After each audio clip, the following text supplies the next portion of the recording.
ऐसी क्या चीज़ है कि नरेंद्र मोदी और भारत जो है वो बड़ी बड़ी बिल्डिंग्स बना रहे हैं? ऐसा क्या है? ये जो सूरत बिल्डिंग है वो कहते हैं जी वर्ल्ड्स लार्जेस्ट ऑफिस। यूएस के पेंटागन को हमने पीछे छोड़ दिया। पेंटागन से बड़ी बिल्डिंग उन्होंने बना के they have given a concept कि जी हम अमेरिका के भी इस आगे कर चले जाएंगे। क्योंकि डायमंड की 90% माइनिंग जो होती है वो सूरत में होती है, और मेरे ख्याल में जिसकी वजह से इंडिया रूल कर रहा है। Oh my God, amazing. भाई अब डायमंड का बिजनेस करेंगे तो ये तो होगा ना। इंडिया का एक शहर है, यानी कि आप इसे कह लें कि ये जेम कैपिटल कहा जा रहा है सूरत, जहाँ पे दुनिया के 90% जो डायमंड्स हैं वो काटे जाते हैं। अ, अब ये जो चीज़ है दैट इज़ वेरी इंपॉर्टेंट। इसमें अगर आप देखें कि प्राइम मिनिस्टर मोदी जो हैं कल उन्होंने दो जो सूरत डायमंड बोर्ड्स का जो है वो इफ्तिताह किया है, और कहा जाता है कि दुनिया का सबसे बड़ा और मॉडर्न सेंटर होगा international diamond and jewellery business के लिए। ऐसी क्या चीज़ है कि नरेंद्र मोदी और भारत जो है वो बड़ी बड़ी बिल्डिंग्स बना रहे हैं? ऐसा क्या है? That's a very important question. इसको यानी कि ऐसी क्या चीज़ है जिसको उन्होंने महसूस किया कि हमें ये करने की ज़रूरत है। ये जो क्वेश्चन है, नरेंद्र मोदी की सरकार क्यों ये कर रही है और समझ रही है कि हम ये सब चीज़ें करें, बड़ी बिल्डिंग्स बनाएं। प्राइम मिनिस्टर मोदी की पॉलिटिक्स ये है कि he doesn't talk much, he acts. वो बोलता कम है, करता ज़्यादा है। ये जो चीज़ है कि ये जो सूरत डायमंड बोर्ड्स बना है, जो कि कहा जाता है कि वन स्टॉप डेस्टिनेशन है।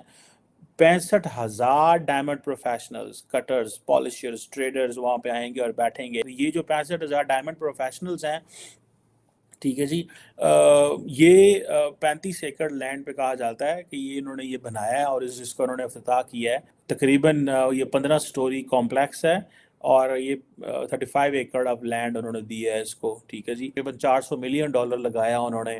आई think they are following the UAE model के बड़ी बिल्डिंग बनानी चाहिए, बड़ा डायमंड सेंटर बनाना चाहिए, हमें ये चीज़ करनी चाहिए। इसके अंदर जी 125-30 एलिवेटर लगे हुए हैं। So I think they are on that track, वो उस ट्रैक की तरफ हैं। ये कहते हैं कि हम एक इकॉनिक चीज़ बनाना चाहते थे। ठीक है जी, वो अपनी इकोनॉमी में भी काम कर रहे हैं और धड़ाधड़ काम कर रहे हैं। ये जो सूरत बिल्डिंग है वो कहते हैं जी वर्ल्ड्स लार्जेस्ट ऑफिस। यूएस के पेंटागन को हमने पीछे छोड़ दिया। यूएस के पेंटागन को हमने पीछे छोड़ दिया। ये जो सूरत बिल्डिंग है वो कहते हैं जी वर्ल्ड्स लार्जेस्ट ऑफिस।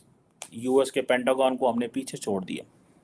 यूएस के पेंटागन को हमने पीछे छोड़ दिया। पेंटागन से बड़ी बिल्डिंग उन्होंने बना के they have given a concept कि जी हम अमेरिका के भी इस आगे कर चले जाएंगे। देखें, सूरत जो है वो पूरी दुनिया में नंबर 1 माइनिंग के लिए तो माना जाता है, क्योंकि डायमंड की 90% माइनिंग जो होती है वो सूरत में होती है। और किस तरह से मतलब अब बंदा एक्सप्लेन करे कि इन लोगों ने जो है ना वो हर चीज़ के अंदर एक सेल्फ सफिशिएंट इन्वायरमेंट क्रिएट कर लिया है। इंडिया पता है क्या, इंडिया इंडिया की जो अब मैनेजमेंट है, जो इंडिया के जो करता धरता लोग मैं जिनको कहूँगी, वो लोग क्या करते हैं, वो सोते सुबह उठते हुए कहते हैं अच्छा ये चीज़ हम बाहर से मंगवा रहे हैं, चलो घर में बनाते हैं। वो घर में बनाना शुरू कर देते हैं। वो यार इस तरह का कुछ उनका माइंडसेट हो गया कि मतलब आप लोगों ने जो है ना जितना से जितना हो सके वो आपने सेल्फ सफिशिएंट होना है। Oh my God, amazing. भाई अब डायमंड का बिजनेस करेंगे तो ये तो होगा ना, ऐसे तो होना ही है फिर ऑब्वियसली। कितने बड़े अब ये स्केल पर देखिए ये कि मेरे बनाई ख्याल गई है। में ग्रे स्ट्रक्चर रेडी भी, बल्कि नहीं ये तो पूरा रेडी पूरी हो गया। बिल्डिंग तैयार हो गई है, हमने ये पूरी देखो, ये बिल्डिंग, चेक ओ करो। माय गॉड, ये तो बहुत मतलब like they are killing it I guess. Wow, amazing. और वाकई में ये लग रहा है कि भाई यहाँ पे डायमंड की ट्रेडिंग होने वाली है। होने वाली है, ऑब्वियसली लग रहा है। मतलब देखे ना आप, उनका जो है इस तरह की चीजों में इंडिया बड़ा तेज है। कमाल। लग रहा है कि इंडिया के अंदर बना है ये। नहीं, लेकिन दुबई लग रहा है मुझे तो। दुबई लग रहा है ना, लेकिन ये इंडिया का यूरोप का शहर कोई गुजरात है। वाह, कमाल, एक्सीलेंट, रियली अप्रिशिएटेड, नाइस, मजा आ रहा है ना देखकर। कमाल है। क्या कहना चाहेंगे सर आप इस पर? हाँ, मैं तो अप्रिशिएट करना चाहूँगा नरेंद्र मोदी को भी, और इंडियन वालों को, बल्कि खुश नसीब हैं इंडिया वाले, और हमसे बेहतर रह गए हैं। जो है हम आज़ादी के नाम पे जो है ना बड़े खुश फिर रहे हैं पिछले 75 साल से कि हम आज़ाद हो गए। तो आज़ादी इस चीज़ का नाम नहीं है कि आप एक बाउंड्री बना के और अपने आप को एक कुएं में बंद कर लें। आज़ादी इस चीज़ का नाम है कि आप अपने आइडियाज़ में आज़ाद हो। आज़ादी इस चीज़ का नाम है कि आपका जो हर अगला दिन है वो पिछले दिन से बेहतर हो। आज़ादी इस चीज़ का नाम है कि आप दुनिया की नज़र में आपकी एक वैल्यू हो, वर्थ हो, और आपकी बात मानी जाए और आप एक स्ट्रॉन्ग पावर बने। और कुछ अर्सा पहले आपको ही मैंने इंटरव्यू दिया और मैं बड़ा उसमें मेरे ख्यालात कुछ और थे तब मैं एक स्टूडेंट था और मैं इन चीज़ों को ऑब्ज़र्व कर रहा था और मेरा एक फंडामेंटल वही एक मतलब है टिपिकल पाकिस्तानी और टिपिकल मुसलमानों वाला और टिपिकल मौलवी वाले व्यूज़ थे। लेकिन मैं दोबारा इसलिए इंटरव्यू देने आया हूँ कि मैंने फिर स्टडी किया, मैंने आपके बहुत सारी चीज़ों को स्टडी किया और मैं इसके ऊपर भी मैं आपके ऊपर भी तनकीद करता था कि मैम जो है वो इंडियन कॉन्टेक्ट को जो है वो करती हैं और पाकिस्तान में खड़ी होकर पाकिस्तान के खिलाफ बोलती हैं। लेकिन मैंने जब रियलिस्टिक अप्रोच से देखा, उस फंडामेंटल वाली ऐनक को उतार के जब हकीकत पसंदी वाली नज़र से देखा, तो I really appreciate you and your views and your ideas and also appreciated Narendra Modi and Indian sir आपको पता है कि एक वक्त था कि मेरी सोच भी ऐसी थी, वही हुब्बुल वतनी वाली, पाकिस्तान के लिए मर मिटने वाली, और गलत होकर भी कहना कि नहीं हम ही सही हैं, इंडिया ही गलत है। लेकिन तालीम इंसान को बाशऊर बनाती है। हर वक्त के हालात के साथ साथ हमें इस चीज़ का अंदाज़ा हुआ कि हमारा मीडिया जो हमें दिखाता है उसमें सदाकत नहीं है। अब सोशल मीडिया का दौर है, सच नहीं छुपता, चंद मिनटों में सबकी हकीकत सामने आ जाती है। अब आप देखें कि इंडिया में कितनी खूबसूरत डायमंड जो हब बनाया गया है कि जहाँ पे डायमंड की ट्रेडिंग होगी, वहाँ पे खुरदरे और पॉलिश हीरे जो हैं बेचे जाएंगे और बैनुल अक़वामी ट्रेडिंग होगी। मतलब ये नहीं कि मुल्क के अंदर ही, पूरी दुनिया से यहाँ पर मतलब बैनुल अक़वामी यहाँ पर डायमंड ट्रेडिंग होगी, ज़ेवरात की ट्रेडिंग होगी। अब आप मुझे बताएं कि जब इस तरह के प्रोजेक्ट इंडिया में लगाए जाएंगे तो उनकी मौशियत आने वाले दिनों में कहाँ पर होगी?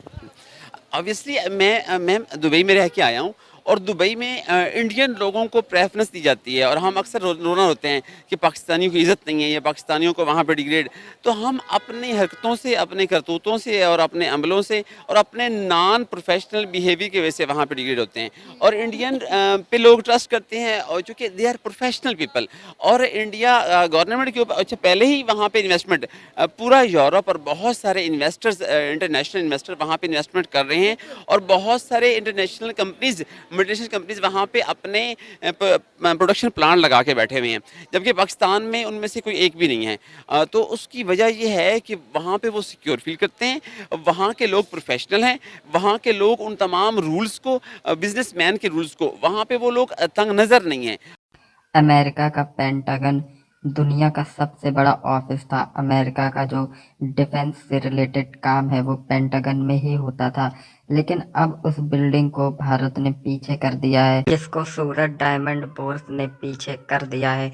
अब ये दुनिया की सबसे बड़ी ऑफिस बिल्डिंग है और इस कीर्तिमान को रचने के बाद भारत का नाम उन देशों में से आ गया है जो बहुत ही बड़े बड़े स्काई स्क्रैपर्स और बहुत ही इंटरनेशनल लेवल के बिल्डिंग्स बनाते हैं।